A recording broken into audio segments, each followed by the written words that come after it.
আল্লাহর একটি নাম পড়ুন, প্রকাশ্য এবং গোপনীয় সম্পদের মালিক বানিয়ে দিবেন।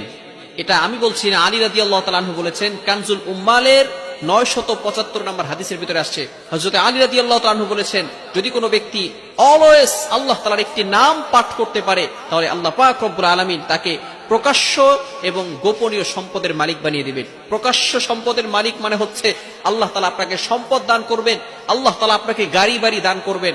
এবং গোপনীয় সম্পদ মানে হচ্ছে আল্লাহ তাআলা আপনাকে সুস্থতার নিয়ামত দান করবেন। আখিরাতে আল্লাহ তাআলা আপনাকে বিপদ আপদ থেকে হেফাজত করবেন। অর্থাৎ যে ব্যক্তি আল্লাহ তাআলার এই একটি নাম পড়তে পারবে, আল্লাহ তাআলা তাকে 4টি পুরস্কার দিবেন। কয়টি পুরস্কার?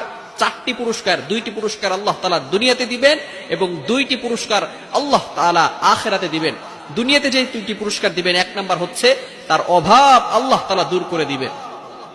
আপনি অভাবে আছেন, কষ্টে আছেন, আল্লাহ তাআলা আপনার অভাব দূর করে দিবেন। আল্লাহ তাআলা আপনাকে কারো প্রতি মুখাপেক্ষী